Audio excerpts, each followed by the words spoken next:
Ser podcast. Pene. El sexo. Poder. Tierra. Vida. Muertos. Cráneo. Cerebro. Caja encefálica. Padre. Conflicto. Conflicto. Madre. Amor. Edipo. Sapiens. Conflicto. Neandertal. Neandertal. Extinguido. No.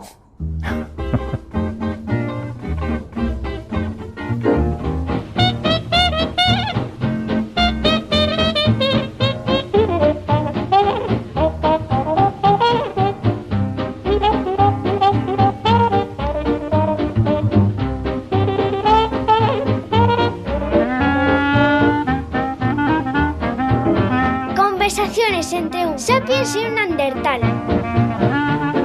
Juan José Millás y Juan Luis Arzuaga. Y un australopiteco en medio. ¿Qué es un australopiteco? Un imbécil. When I'm with you, I feel so small. Right in my shell, I wanna crawl. Wonder why I had to fall for you, oh, you dog. Why do you make my life so tough? It seems I can't love you half enough. You're so heavenly, much too much for me. I wish that I were twins, you red big baby kins, so I could love you twice as much as I do. Episodio 1. La vida.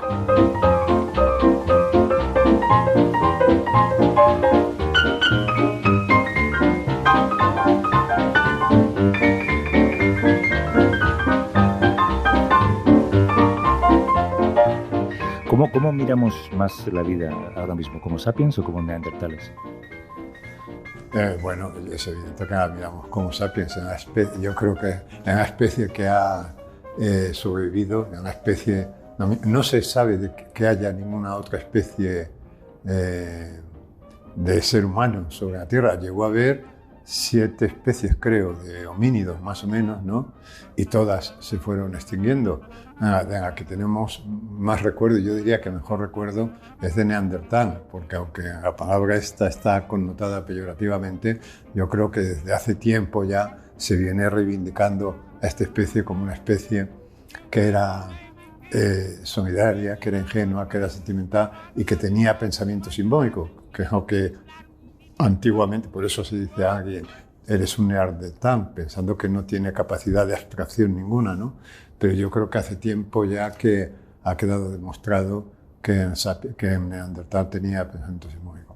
Entonces, claro, no hay otra mirada en el mundo más que la de un sapiens. No hay otro punto de vista en el mundo. Es todo el punto de vista que es tan interesante para un escritor, que es porque es en espacio moral, desde el que se observan las cosas, desde el que se observa la realidad.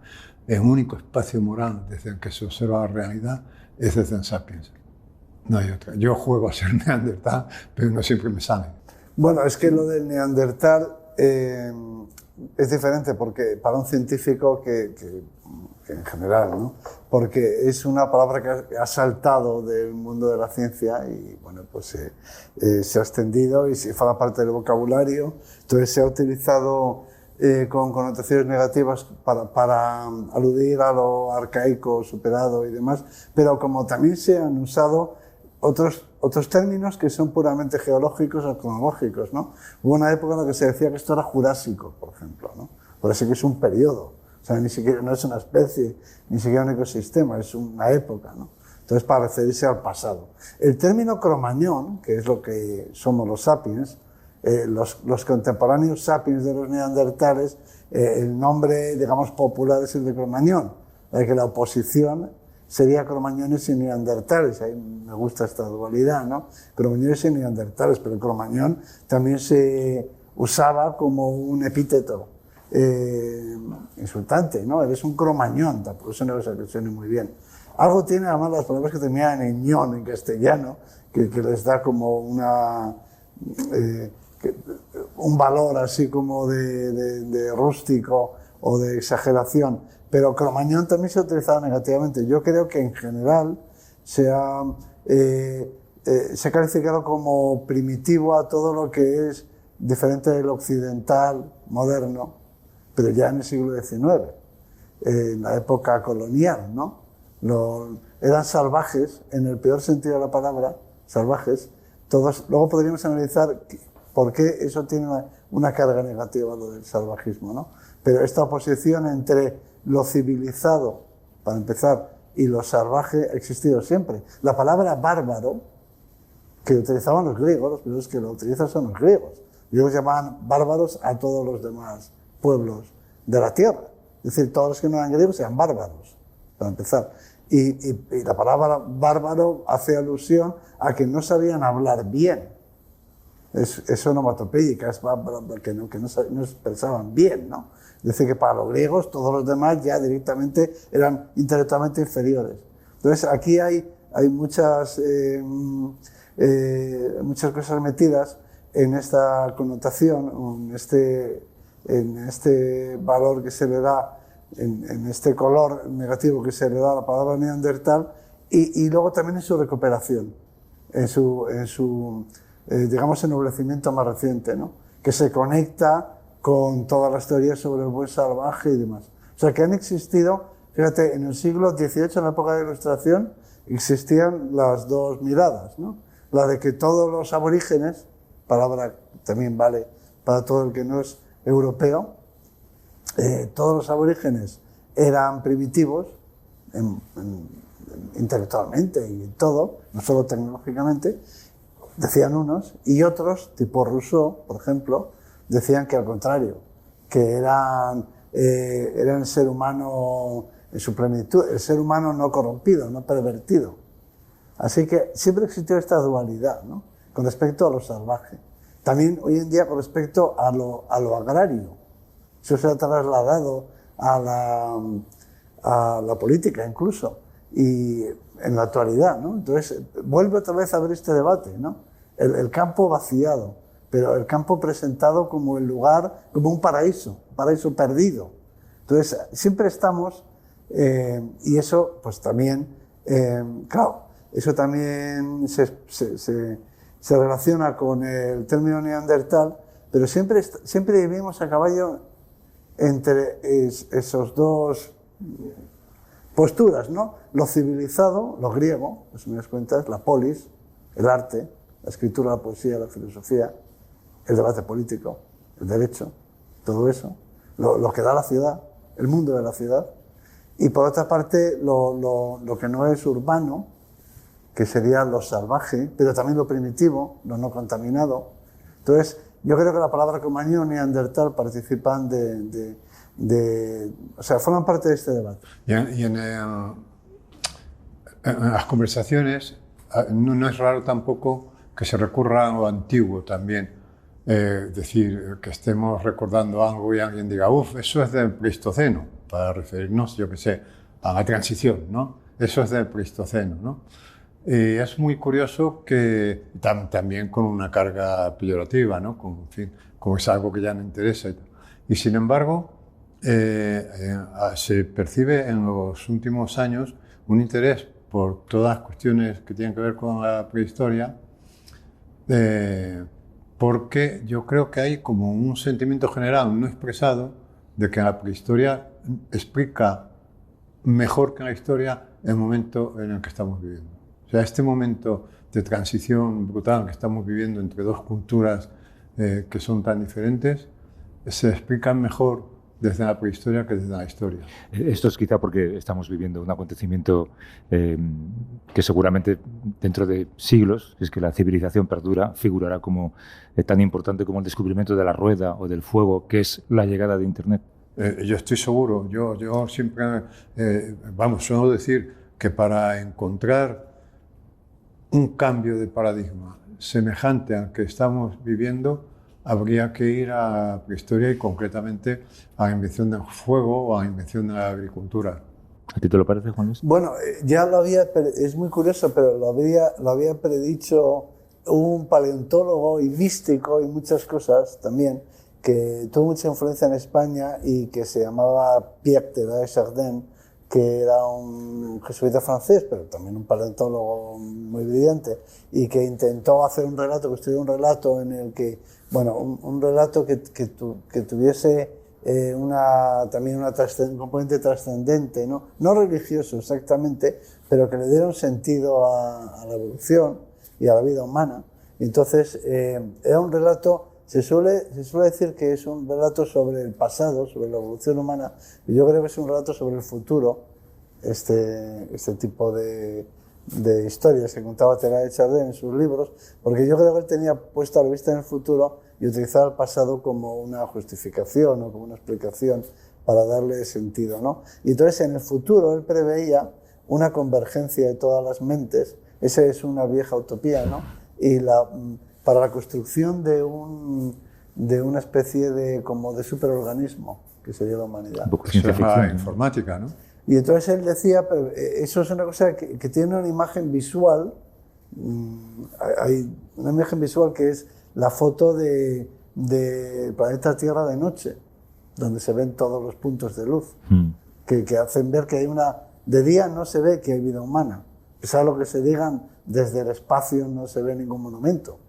A veces se dice, el único monumento que se ve son las pirámides. Bueno, pues depende, claro. Si la gran muralla china suele decir. Si utilizas un telescopio, pues puedes ver todo. O la muralla, quiero decir, el arrecife de coral, parece que la estructura biológica, así que tiene que ocupa más espacio, que se ve desde el espacio, pero de día no se ve nada, en realidad. No se ve la huella humana, no se ve la presencia humana. De noche sí. De noche es asombroso, todo se ilumina. Y además son puntos de luz como conectados, ¿no?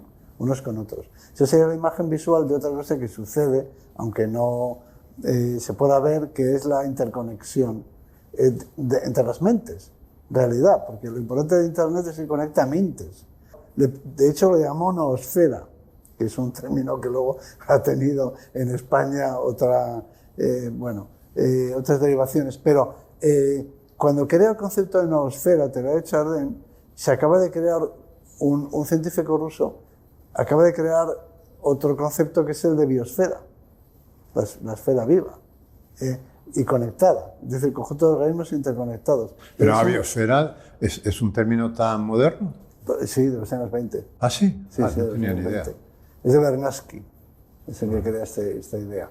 Entonces, pues antes se sabía que había vida, pero es cuando se va entendiendo que la Tierra es un sistema y que está formado por diferentes envolturas, ¿no?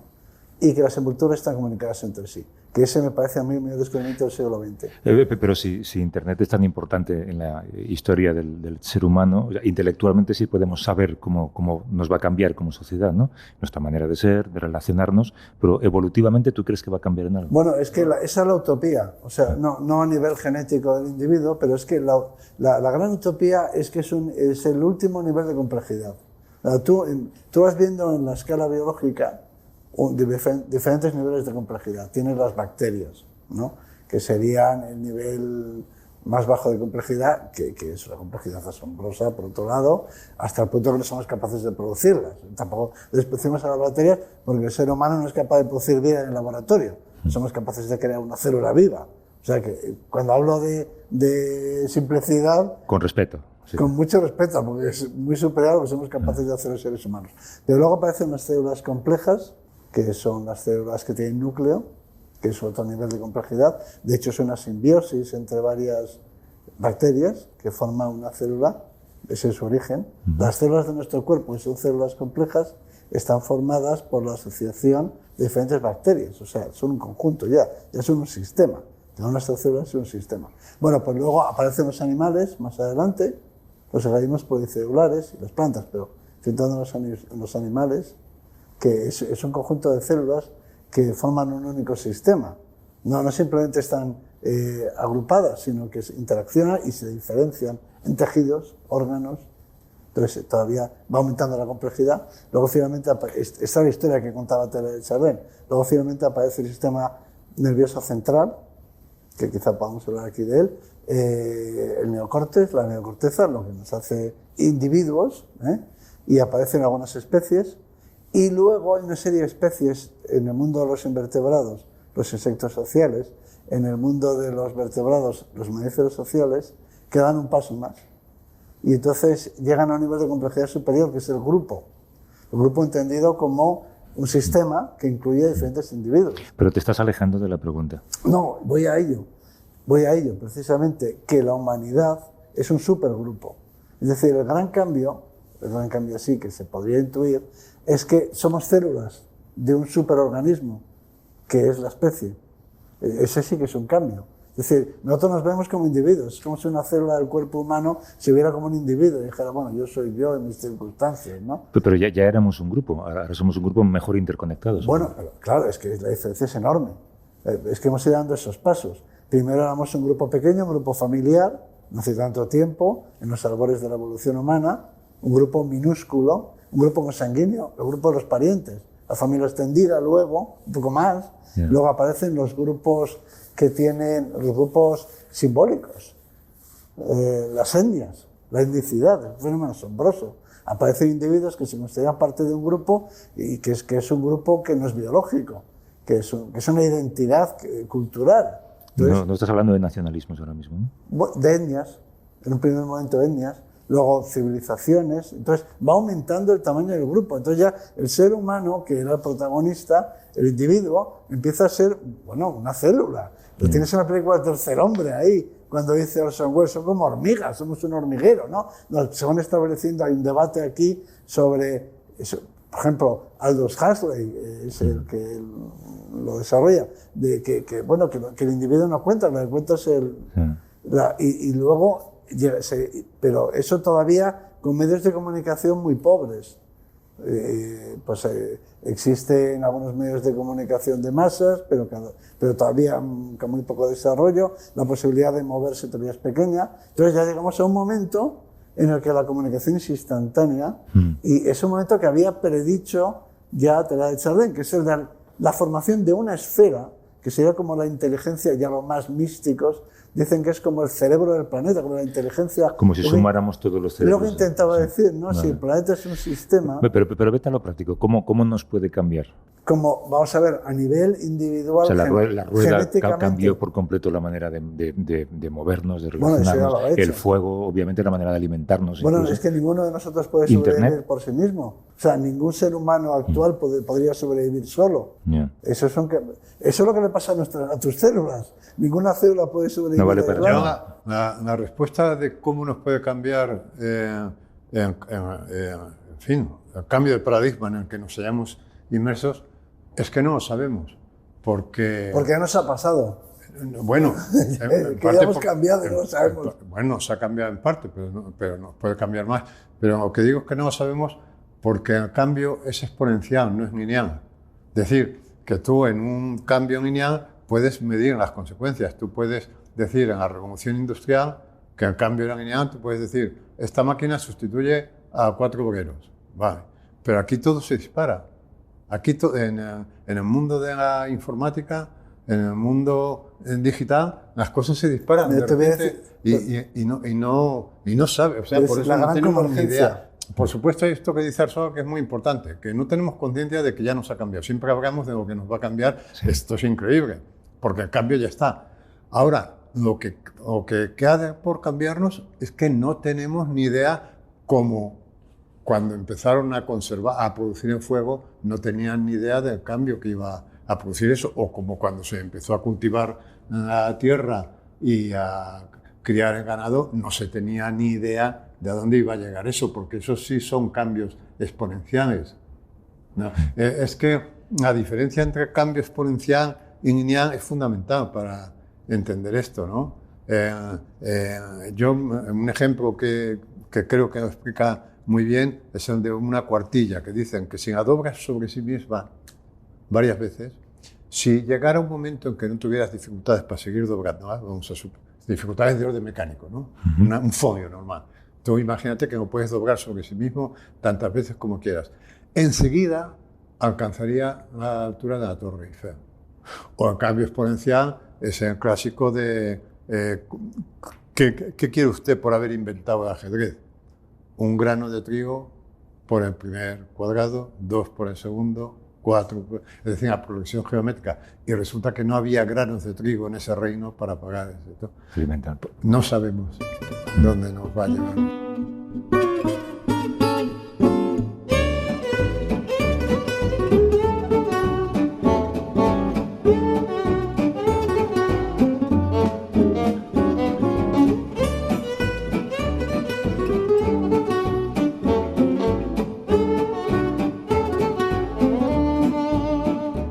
Oye, antes yo os proponía una serie de palabras y que vosotros respondierais. Os voy a proponer que converséis sobre una palabra distinta. La palabra palabra. La palabra palabra. Bueno, la palabra palabra tiene que ver con el lenguaje. Esto es una... somos, creo, la única especie que podemos hablar, y que además a través de la palabra pensamos, ¿no? Es decir, que el pensamiento simbólico está absolutamente ligado a la palabra. Somos la única especie que es... Porque hay especies que pueden hablar, por ejemplo, en fin, hablar entre comillas. Por ejemplo, creo que... Todas se comunican. Creo que todas se comunican. Es diferente. Sí, todas se comunican, vale. Pero comunicarse es diferente. Podemos decir hablar entre comillas, los chimpancés, creo, que cuando miran abajo quieren decir cuidado con la serpiente, y cuando miran arriba quieren decir cuidado con el águila. La cuestión es cuando aparece una especie que puede decir cuidado con el águila cuando hay que llevar cuidado con la serpiente, es decir, que puede mentir, ¿no? Es decir, que empiezan a aparecer las realidades imaginadas y todo esto, ¿no? Y nosotros hace poco en un programa de radio, no sé si recuerdas, hablábamos precisamente, que a mí es una cosa que me sorprende muchísimo, que estamos celebrando o conmemorando la muerte de Nebrija, que escribió la primera gramática en castellano hace 5 siglos, y a mí me sorprende que tardáramos tanto en escribir una gramática. Es decir, que un producto tan nuestro y tan importante como es la lengua, tardamos en fijarnos en él siglos, cuando ya teníamos superestudiado a lo mejor el hígado. Pero no solamente eso, sino que en la lingüística es una ciencia que aparece a principios del siglo XX con el curso de gramática general de Saussure. La lingüística es una ciencia de antes de ayer. Y dices, pero ¿cómo es posible? Ya habíamos estudiado todo nuestro cuerpo, todo, y no sabíamos nada del lenguaje, ¿no? Y entonces, y ahí ha ocurrido algo que a mí me parece que es curiosísimo y perverso. Es decir, que nosotros inventamos la lengua para comunicarnos, es decir, la lengua aparece como un instrumento del ser humano, como una herramienta del ser humano, y con el paso del tiempo nosotros nos hemos convertido en una herramienta de la lengua. Porque nosotros, como te comentaba en aquel programa de radio aquel día, hablamos, no, más que hablar, somos hablados. Tú te pones a escuchar una conversación en una cafetería y una vez que has averiguado de quién se trata, es un jefe y su secretaria, es una pareja de novios, es un matrimonio. Cuando digan 2 frases, tú ya puedes reconstruir la conversación porque no van a decir nada original. Van a decir lo que está en el aire, que se mete en sus cuerpos, es decir, la lengua está por ahí navegando en la atmósfera y utiliza los cuerpos para manifestarse.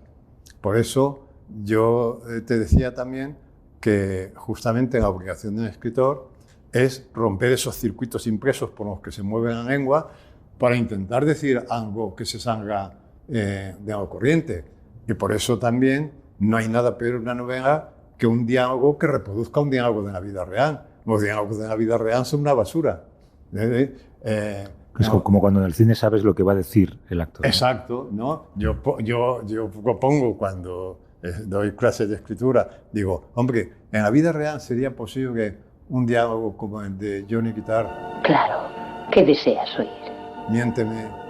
Miénteme. Dime que me quieres. Dime que me has esperado estos 5 años. Dímelo.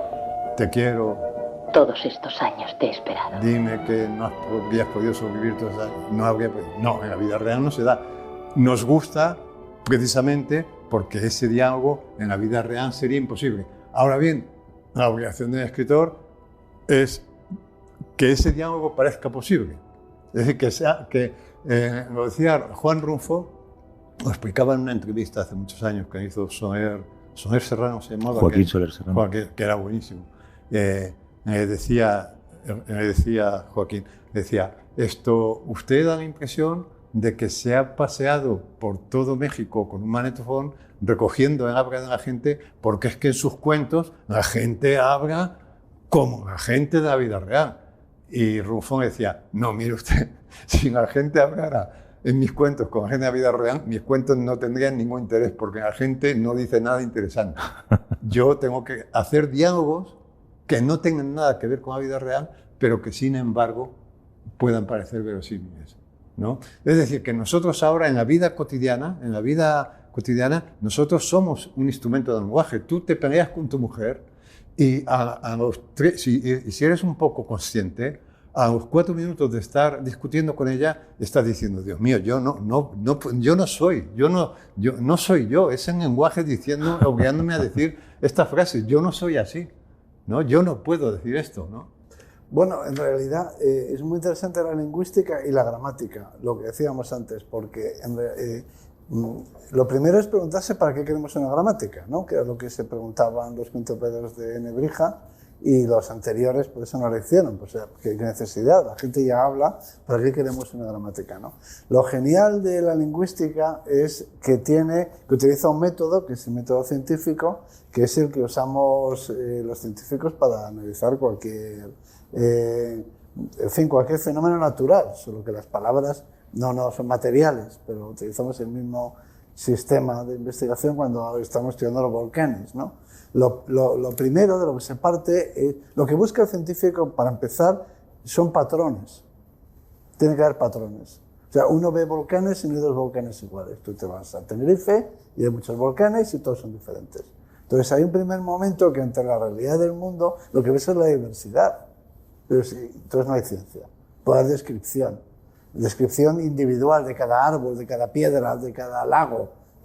Cada lago es distinto, cada río es distinto la descripción.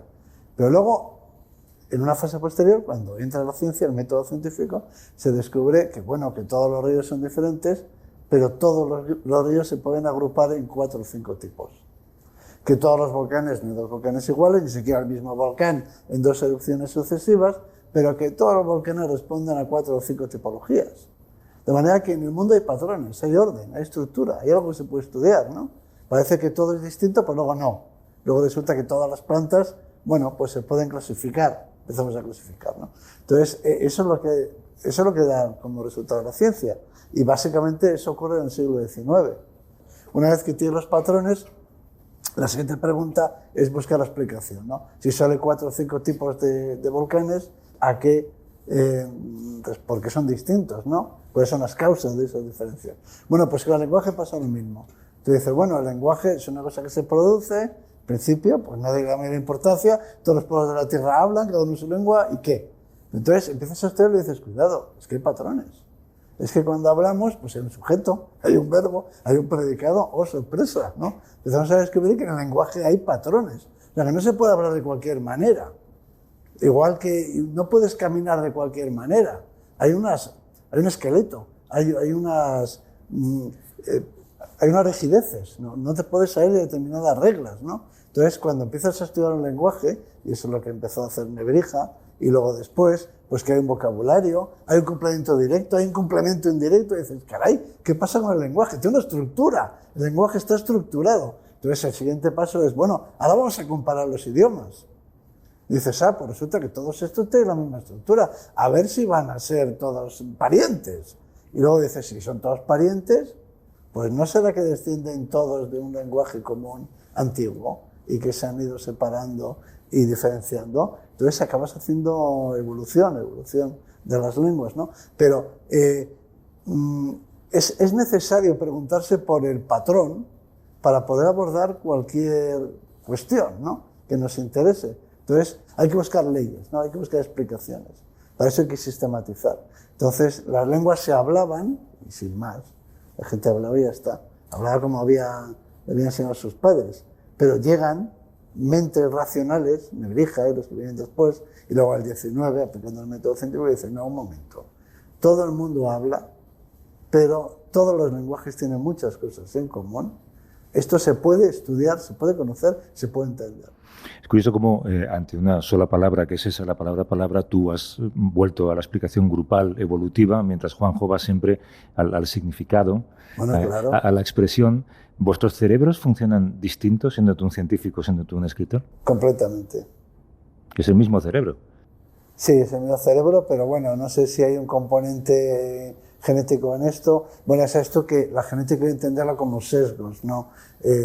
Me gustaría explicar, pero que puede que salga más tarde, lo que se entiende, lo que se quiere decir cuando se dice que algo es genético.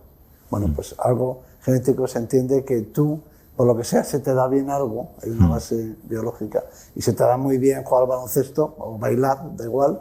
Entonces, como se te da bien bailar, supongamos, pues entonces practicas y bailas.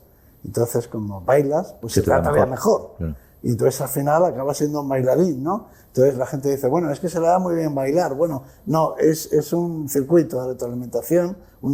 Eso pasa con el deporte, pasa con todo. Bueno, pero sí que hay. Entonces a mí se me da bien, al científico, se le da bien, vamos a decirlo así, desde pequeño seguramente, analizar los problemas y entonces profundiza y se da todavía mejor y se va metiendo en esa rueda. Mientras que al escritor, como por ejemplo es el caso, o al creador, porque yo sostengo una cosa que quiero decir en este país que no haría falta decir en otro, pero yo sostengo que el ensayista, el filósofo, el científico también escriben. ¿Perdona, que qué? Que no haría falta decir en otros países. Ah, no, perdón. Y es sí, que sí, ya. Darwin también es un escritor. Que quiere decir que la no ficción también es literatura. Pero bueno, digamos el creador, el que escribe novelas, por ejemplo, sí tiene otras inquietudes. ¿Pero cuál es su talento genético? Tú naces con el talento de observar y analizar. De ver las tramas. Lo decía Darwin. Darwin decía, por hablar de mí, ¿no? Darwin decía, yo en general no soy muy bueno en casi nada, no me tengo por una persona muy inteligente, pero se me da muy bien esto de buscar lo que yo llamo darle la vuelta a la alfombra. O sea, tú ves una alfombra, por el lado en el que están las figuras, y ves ahí unas figuras, ¿no? Ves allí unos personajes, lo que hay en la alfombra, o en un tapiz. Yeah. Y algunos le damos la vuelta y decimos, ya, pero ¿cómo están notados aquí los nudos? Sí, sí, buscar el origen de las especies. Básicamente. Claro, eso se nos da bien a los científicos, pero los creadores hacen otra cosa, porque no les interesa el mundo real. Tú tocas un asunto que es clave, ¿no? Es decir, ¿cómo que no nos interesa el mundo real? No estudiáis el mundo real. ¿Cómo que no? Es decir, la primera información que los seres humanos tienen sobre su entorno procede del mito y del cuento de la tradición oral. Es decir, en esos momentos que hablamos de... De eso no es la ciencia. Bueno, no, pero no es la ciencia, pero es una forma de conocimiento, ¿no?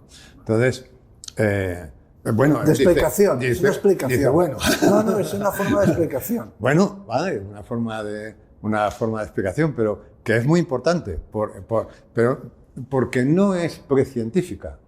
No, voy a ver si aclaro esto. Es decir, cuando ni siquiera se había inventado la escritura, la gente se reunía alrededor del fuego y contaban los cuentos, las Caperucitas Rojas, Hansel y Gretel, en fin, que nos han llegado todavía a nosotros, ¿no? Modificados o no modificados, pero en fin. Y eso era información sobre la realidad. O sea, el objetivo de esos cuentos no es que la gente se lo pasara bien. Se lo pasaba bien porque eran buenos. El objetivo era explicarles el mundo, ¿no? Y durante mucho tiempo, ciencia y retórica, digamos, van de la mano. La ciencia y humanidades van de la mano. Porque yo creo que se entiende oscuramente que hay dos modos, o sea, que el ser humano tiene dos potencias que son distintas por las que llega a la realidad. Una es el intelecto, digamos, o que decimos el cerebro, y otra es el corazón, por acudir a una división que se entiende muy bien, ¿no? El cerebro y el corazón. Entonces, la literatura nos habla a través llega a nosotros a través del corazón. Es decir, todo el mito, los libros de viajes, la novela, los cuentos, son cuestiones que son formas de conocimiento. La literatura es una forma de conocimiento de la realidad que no llega a través de ecuaciones. Pero si tú no has leído Madame Bovary y hoy lo leyeras, hoy serías más sabio que antes de haberlo leído. Es decir, porque te llegan representaciones de un mundo que se convierten, que se transforman en conocimiento del mundo. Del ser humano. Del ser humano. Del ser humano, porque la literatura no hace ninguna aportación acerca del origen de los terremotos, por ejemplo. Te refieres a la mente humana. O sea, la literatura habla sobre el ser humano, sobre una especie. Quiere decir que la ciencia también se pregunta, pues, no sé, por la composición del Sol, y no creo que la literatura pueda hacer ninguna aportación ahí sobre qué es lo que hace que el Sol produzca luz. Bueno... O sea, que la literatura se ocupa de la especie humana. Hay mitos sobre la creación del Sol. Pero que no son de gran utilidad. No quiere decir que la literatura se ocupa de la especie Homo sapiens. ¿El qué? La literatura se ocupa de la especie Homo sapiens, del ser humano. De nosotros, de nuestro comportamiento. De nosotros en un espacio que es la Tierra. Que sí, pero que lo que preguntaba Javier decía, bueno, ¿cuál es la diferencia? Bueno, pues la ciencia a lo mejor lo que estudia también es los compuestos del carbono que forman la base de la materia orgánica. Es decir, eso no tiene que ver con la literatura. O sea, la literatura se ocupa del ser humano. Sin embargo, bueno, del ser humano en un contexto. Sí, lo que y por lo tanto del contexto. Lo que le pasa, lo que piensa el ser humano. Claro. Pero que se dedica a una especie. En un contexto. Claro. Y en un contexto donde hay perros, por ejemplo, yo qué sé, ¿no? Sí, que sí, pero lo que le quería decir es que ¿cuál es la diferencia? Bueno, pues un científico puede estar estudiando, yo qué sé, la química de los océanos, no tiene nada que ver con lo literario, con la creación. Este es un asunto que a mí me interesa mucho, es decir, si en literatura es una forma de conocimiento. Mira, Platón no admitía en su República imaginaria a los poetas porque decía que los poetas hablaban de cosas que no entendían. Y es verdad que los poetas han predicho en un verso cosas que luego ha desarrollado en la ciencia. Tú me has puesto hace poco un ejemplo muy interesante. Juan Luis me ha dado a leer y me ha presentado a un amigo suyo que trabaja en asuntos de la memoria, que se llama Rodrigo Quián.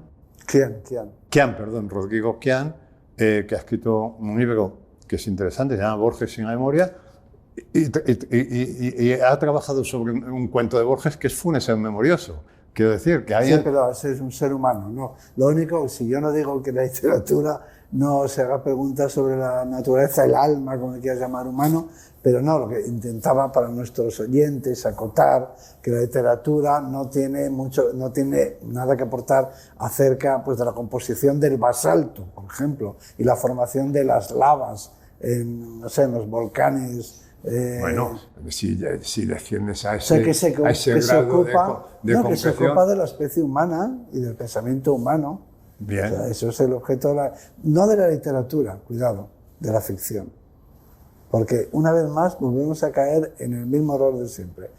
En España, considerar que el ensayo, la filosofía, la poesía y desde luego la ciencia no son literatura. Hablamos de la novela, de todo eso. Bueno, establezcamos sin descender a cuestiones tan concretas, al basalto, que la literatura es un modo de conocimiento de la realidad. Claro, si incluyes ahí... Que no es en científico. No, pero que Darwin... No, es que si incluyes ahí Humboldt, por ejemplo, Humboldt escribió una obra magnífica que se llama Cosmos, en muchos tomos, y eso es literatura. No es ficción, pero es literatura. O sea, quiere decir que hay una división entre ficción y no ficción. Yo creo que nos estamos yendo un poco... Lo que sí que es verdad que tienen en común la ficción, o sea, la creación. Creación entendemos por inventarse algo. Las humanidades en general, diríamos, ¿no? No, pero es que... No, las humanidades en general no, porque digamos que estamos defendiendo que la ciencia también es humanidades. También es humanidades.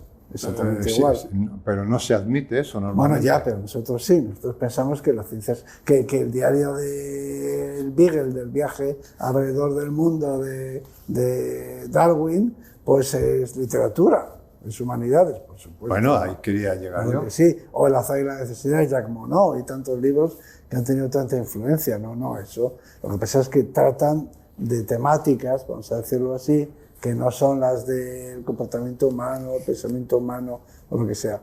Pero a donde quería yo ir a parar es a que hay una cosa en común, que esto me parece más interesante, entre Einstein y, no sé, y Cervantes o cualquier creador, que me gustaría que se supiera, porque no se conoce mucho, y es que las teorías científicas se inventan, literalmente, tal cual. O sea, esa es una... Normalmente se inventan en el sentido de que se imaginan. No se descubren, se inventan. Eso es una, bueno, una pero idea dado que inventar es, nadie descubre, en cierto modo descubrir, se imaginan, quieres decir. Bueno, bien, llámalo como quieras, se imaginan, se crean. Entonces, hay en el método científico hubo un autor que es Bacon, que utilizaba preconizaba un método que es el método inductivo, que consiste en que la idea es que yo voy recogiendo datos, muchos datos, cuantos más datos mejor. Y cuando ya tengo muchos datos, de los datos emergen las teorías. O sea, la teoría es el resultado de la suma de la edición de datos. O sea, va reuniendo muchos datos, y de pronto crece una planta que es la teoría. Hasta tal punto, eso se consideraba el paradigma del método científico, que Darwin, él mismo, cuando le decía, bueno, pues esta teoría de la evolución se la ha inventado usted. Y decía, no, yo no me he inventado nada. Yo he utilizado el método baconiano. Yo he ido reuniendo datos de una manera objetiva, sin ningún prejuicio, sin ningún sesgo, y los propios datos me han hablado, se han dirigido a mí y me han proporcionado esta teoría. Es decir, Darwin todavía pensaba que si decía que se había inventado la teoría y luego la había contrastado, que esa es la diferencia, que si se la había inventado, pues estaba como desprestigiando la evolución. Entonces, él se esforzaba en decir, no, yo he seguido el método baconiano, he ido reuniendo datos, he viajado por el mundo, he ido juntando muchos datos, objetivamente, yo no tenía ninguna idea preconcebida, yo no tenía ningún prejuicio, y ya cuando los he juntado todos, de pronto he visto la teoría. Bueno, pues después de Darwin, vienen otros epistemólogos, por ejemplo, sobre todo Karl Popper, muy famoso por muchas cosas, y dice, no, tranquilo, Darwin, relájate, no pasa nada, las teorías se inventan. Lo que pasa es que luego hay que demostrar que son compatibles con los datos. Pero no es verdad que juntando datos seas capaz de elaborar una gran teoría. Y eso es lo que nos pasa a los científicos de a pie normales. Nos pasamos la vida juntando datos, pero eso no nos convierte en Darwin. Hay mucha gente que se pasa toda su carrera científica juntando datos, y cuando se jubila ha juntado una enorme masa de datos y no ha elaborado ninguna teoría. Porque no os ha puesto al servicio del sentido. Porque los bueno, datos porque no se le ha ocurrido nada. Claro, no se le ha ocurrido nada. No ha sido capaz de porque no es un genio. Claro. No es un genio. Sí. Entonces, ¿cómo se crean las teorías científicas? Cualquiera, la teoría de la evolución, la tectónica de placas, que es la síntesis de la geología, la teoría de la relatividad de Einstein, por ejemplo. ¿Cómo? No se sabe. Es lo que Einstein llamaba una idea feliz. De pronto tienes una idea, feliz, un momento feliz, un día feliz. De pronto se te ocurre. Entonces no se sabe cómo pasa. La diferencia es que luego eso tiene que ser compatible con los datos y tiene que ser capaz de hacer predicciones. Es decir, tú digas, bueno, pues si esta es la explicación, yo predigo que va a ocurrir tal cosa o que las cosas van a ser de esta manera cuando se produzcan. Entonces, eso es la comprobación de que la teoría era afortunada. Pero la elaboración de una teoría es un acto de creación, es una fulguración, decía Karl Lorenz. Es una iluminación. Es una iluminación. Karl Lorenz decía. Y así se él cuenta. empezaba a fulguración. O sea, de pronto algo se ilumina en tu cabeza. Y ese acto creador, producto de la mente singular de una persona, que no es...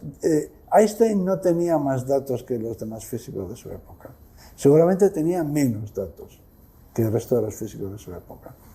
Pero él tuvo la iluminación. Ya. Yo quería, volviendo a lo que decías tú respecto, que tú has preguntado Arzuaga y tú funcionáis de un modo... Yo quería, fíjate, decir, yo no, tengo poca formación científica, por no decir ninguna, ¿no?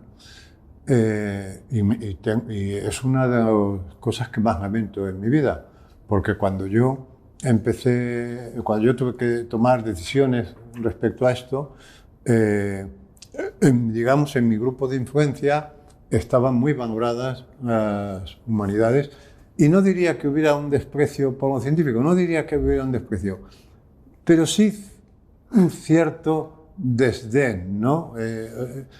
Pero eso sería la cultura progre española. Yo no percibía semejante cosa. Yo diría que... Todas las madres querían que su hija se casara con un ingeniero de caminos, no sé. Ya, bueno, pero yo te estoy hablando, claro, del grupo en el que yo me movía, ¿no? Entonces, con el paso del tiempo, empecé a leer textos científicos y me di cuenta que entendían a lo mejor en un 10%, pero que tenían la capacidad de ponerme a 100. Un poco la misma capacidad que tiene la poesía. A mí la poesía, cuando empiezo a escribir, mi calentamiento muchas veces es leer poesía, porque sí, me pone a 100. Entonces yo me he dado cuenta de que la literatura científica me ponía a 100. Y que mucha de esa literatura científica admitía una lectura literaria.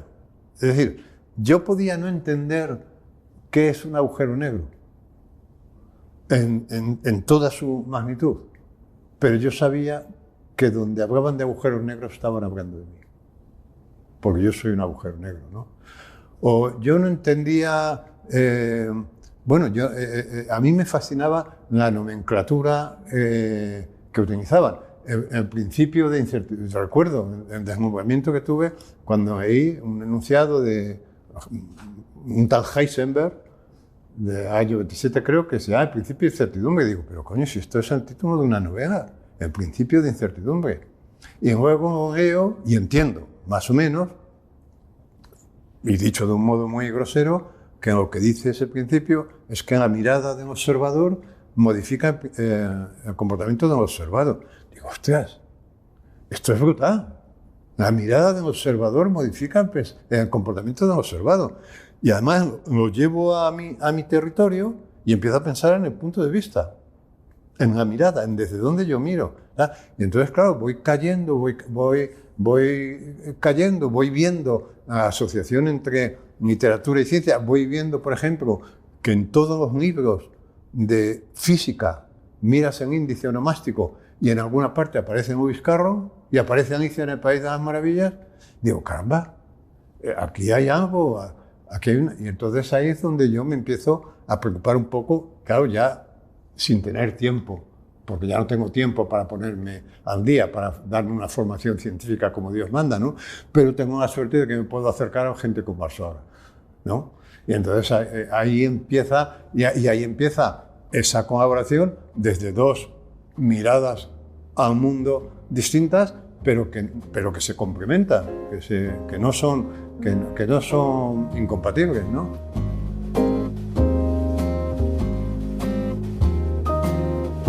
The summer wind came blowing in from across the sea and lingered there, so warm and fair, to walk with me. All summer long we sang a song and strolled on golden sand, two sweethearts and the summer wind. Estáis manteniendo esta conversación en el Hotel Iberostar Las Letras, en plena Gran Vía, no por nada, solamente era para que no estuvierais en el digamos, entorno aséptico de un estudio de radio y que estuvierais cómodamente sentados en esta salita, en este zulo en el que estamos. Para ver cómo funcionan de manera diferente vuestros cerebros, os hago una pregunta y a ver si en un minuto, como mucho un par de minutos, cada uno de vosotros responde con lo que le puede evocar. ¿Quién es más listo, un niño pequeño o un chimpancé adulto? Depende de cómo sea de pequeño el niño, pero la gran diferencia no está ahí. Un niño muy pequeño resuelve peor los problemas que es los problemas que le plantean los científicos, ¿no? Que un chimpancé adulto. Pero, sin embargo, varios niños pequeños lo resuelven mejor que un chimpancé adulto, porque los chimpancés no cooperan. Y los niños cooperan desde muy pequeñitos. Es decir, tienen que pasar algunos años, no es fácil de saber, o sea, de establecer una línea clara, para que supere la inteligencia del niño a la del chimpancé, ¿no? Pero enseguida un grupo de niños supera la inteligencia de un chimpancé. O sea, lo propiamente humano es la cooperación. Los niños están venga a cooperar. Tú pones a 4 niños juntos a resolver un problema, el que sea, de niños que gatean, digo. Pones a 4 juntos y enseguida empiezan a pasarse cosas, a resolverlo entre varios. Claro, yo no tengo ni idea. Entre otras cosas porque habría que acotar el significado de listo. ¿Qué es ser listo? Claro, la pregunta me haría... Resolver problemas, es una buena definición. ¿Pero problemas de qué tipo? Hombre, claro, no existenciales. Si al niño le pones a resolver un problema de un chimpancé pequeño, seguramente no lo sabría resolver. Pero si al chimpancé le pones a construir una frase, un niño de 3 años tiene una competencia lingüística increíble. Sabe decir correctamente, mi mamá me llevó a merendar. Y ha colocado... No, los seres son más listos que los chimpancés, incluso a nivel individual. Pero los muy pequeños, es que, o sea, quiero decir, aquí lo que merece la pena es... Hay un científico que se ha dedicado a estudiar esto, que se llama Tommaso, muy conocido, ha publicado un libro recientemente, y lo explica, le ha estudiado, digamos, la evolución del comportamiento en el crecimiento, durante el crecimiento, ¿no? Entonces, él ha publicado mucho y ha destacado eso, esta característica. Los chimpancés no cooperan nada, cero, entre ellos, nada. Bueno, nada, muy poco para la resolución ¿Y cómo es que forman grupos sociales si no cooperan? Bueno, interaccionan entre ellos y a lo mejor pues pueden defender los machos del territorio y luego están los chimpancés, no te creas que viven siempre juntitos, ¿eh? Pero viven en grupos de 50 o por ahí, ¿no? Pero hay que explicar cómo viven los chimpancés, es decir, básicamente hay territorios femeninos, cada hembra con su cría o sus crías ocupa un espacio. Lo que pasa es que a veces se congregan donde hay, como comen muchos frutos maduros, cuando un árbol produce muchos frutos, pues ese grupo termina reuniéndose ahí. Entonces ahí tiene lugar interacciones jerárquicas. Es una cosa un poco más laxa, no es comparable a lo de los humanos. Es muy curioso que he hecho una pregunta, tú has buscado una respuesta y tú, Juanjo, me has respondido con otra pregunta sobre la pregunta. ¿Cuál de los dos duerme mejor por la noche? Arzuaga seguro. Bueno, yo duermo... Bien, Arzuaga duerme bien y yo duermo mal. Porque yo siempre lo digo que lo más importante es el último pensamiento. O sea, cuando tú te duermes, tienes que tener un sueño, para entendernos, un sueño antes del sueño. Tienes que tener una imagen en la cabeza, la que sea, una imagen que te abrace, que te duerma, ¿no? O sea, tienes que caer en los brazos ¿Y tú tienes un catálogo de imágenes para...? Un catálogo no, pero por ejemplo, la naturaleza, en el caso funciona muy bien. Yo simplemente me duermo pensando en una playa, buceando con el snorkel y tal, y eso me duerme plácidamente. Y otras veces es una cosa que he resuelto, una cosa que he leído. Pues Juanjo, vete a bucear con él, ¿no? No, pero la última imagen. ¿Cuál es tu última imagen antes de dormir? Esa es la pregunta. ¿Cuál es lo último? ¿Crees que eso determina la calidad del sueño? Tiene mucho que ver con eso. No estoy convencido, porque yo también pienso en cosas que me gustan. Y una de las cosas que pienso que me daría mucho miedo en la realidad, a mí bucear me daría mucho miedo, no haría. Pero sí es una de las fantasías nocturnas que tengo. Bueno, bucear, se trata aquí de hacer bucear. Con un tubito, simplemente mirando sí. a los peces y los... Llévatelo un día, ¿sabes? ¿No? Ah, bueno, yo por mí encantado. Por mí, el tubo encantado. No, yo ya lo he intentado. Vamos a dejarlo ahí. El próximo día hablamos de sexo. They heard me singing and they told me to stop. Quit these pretentious things and just punch the clock.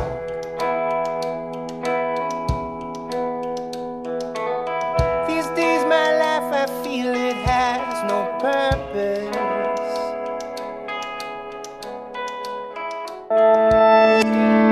Cadena SER.